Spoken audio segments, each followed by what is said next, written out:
Hello, bonjour. Alors je fais un essai là. Je vais vous lire mon dernier billet de ce matin. Comment le néonazisme, surtout venu de gauche, gangrène nos démocraties. Alors soit ces thèses est néonazi, le discours qui prône des manipulations biologiques et mentales pour être conforme à une certaine idée, jugée non seulement supérieure, mais unique de l'espèce humaine et du vivant habitant la Terre en soi, et non plus habitant dans des États-nations qui sont effacés, mais maintenus sous pneuma-esprit artificiel. Tous les propos parlant par exemple de manipulation génitale, sanitaire, climatique, au profit d'une race unique, l'espèce humaine, et au détriment d'approches mesurées, déjà expérimentées, et s'appuyant surtout sur le libre arbitre défini culturellement, spécifiquement, etc., sont des propos scientistes et hygiénistes, donc néo-nazis. Le nazisme originel avait pour idée de purifier la race blanche des composites métèques, en particulier juifs, tziganes et slaves.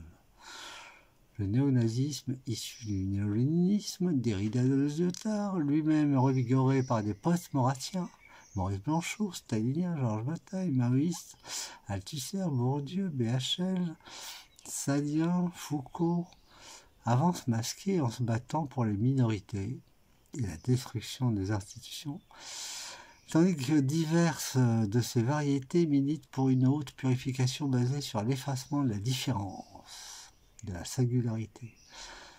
En errance, errer sans fin au profit d'une unicité organique du mouvement perpétuel où le sang, sans patrie, identité, sexe, en transe frénétique, autour de figurines néo-voodoo, façon automatisme surréaliste, réalisme socialiste et architecture monumentale fasciste et nazie.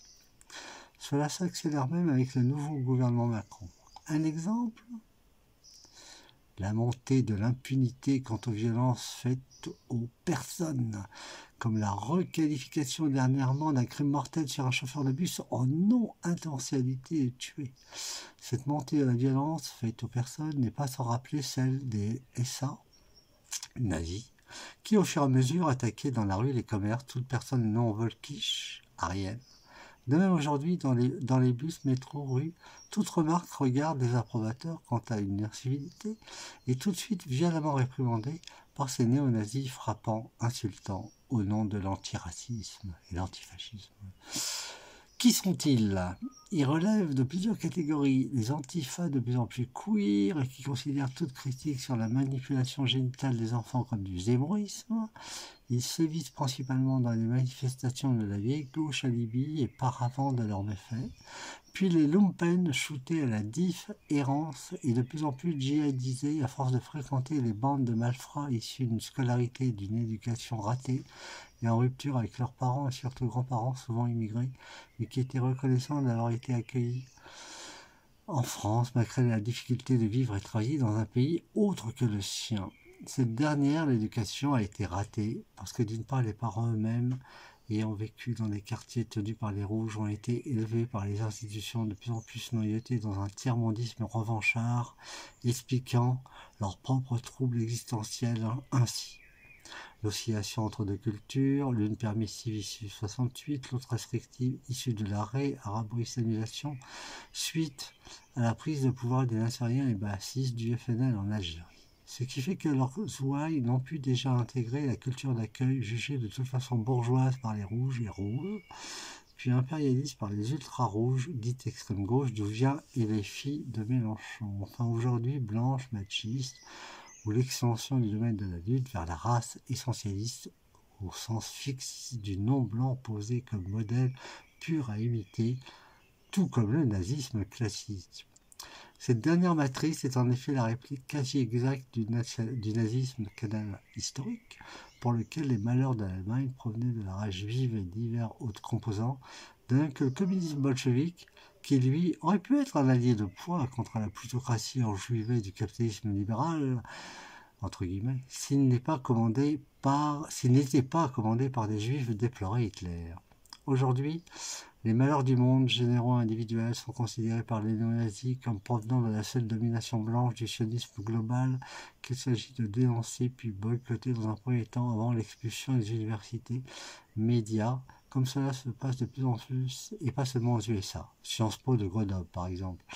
Un exemple plus global de néonazisme s'observe chez les verbalement, qui sont un conglomérat au départ anarchiste puis gauchiste, Bande Bader soutenu par Sartre, ensuite les plutôt rouges que morts contre l'installation des Pershing 2 face aux SS-20 soviétiques, enfin plutôt rétrograde pédophile, avec sa hargne antinucléaire, son refus des frontières, son hygiénisme ayant soutenu la campagne anti-C19 en droit fil avec le nazisme classique, adepte du végétarisme et d'ode enthousiaste à la nature. Tout cela est bien entendu aussi maquillé, effacé, que le sont les couleurs du régiment Azov, regroupant l'énergie anti-russe en Ukraine et travaillant de plus en plus pour le compte de la version néo-nazie occidentale, et pour une part une fraction du post-maoïsme chinois en pleine guerre de clans ces temps-ci. Et ces divers variants sont regroupés au sein d'une secte informelle que j'ai appelée SHA, prononcé chat, scientiste, hygiéniste, affairiste. Parce que cette secte opère la fusion de tous ces groupements, provenant donc, pour résumer, du néo-léninisme, du libéral libertaire des années yéyé, des courants post-hippies comme les Amis de la Terre, des courants technoscientistes ayant créé par exemple le LSD, et tous ces psychotropes faisant fi de prothèse mentale pour ceux qui refusent la méditation transcendantale classique, sans oublier toutes les sciences de la production et de la reproduction mentale et intellectuelle, l'immatériel pour aller vite, prenant un technicisme sans limite, mais peint en vert. Tous ces courants, ainsi regroupés dans une sorte de scientisme hygiéniste BA, mais affairiste, ont été les premiers à vanter les mérites d'injection expérimentale, une Caroline Forest en France par exemple, alors que la médecine allopathique classique, antibiotique, les dites douces sont toujours autant capables, comme il était vu lors de la dite crise de la C19, de pallier aux attaques virales d'une part. D'autre part, ces courants vendent de plus en plus ouvertement maintenant la fabrication trans et in vitro de l'espèce humaine, ce qui ne plaît pas aux orthodoxes flavophiles et à tous les amoureux de la vie créée naturellement. Ce qui va là aussi dans le droit fil des demandes insatiables de la secte chat, désireuse de basculer d'une consommation de biens classiques indépendants thermiquement vers des biens électronumérisés sinon indépendants du moins autonomes, comme ces diverses prothèses dont la miniaturisation va permettre de plus en plus une implantation en interne pour le meilleur comme pour le pire. Ce fond au départ disparate mais de plus en plus homogène est en train de remonter à la surface et s'observe maintenant dans toute son horreur.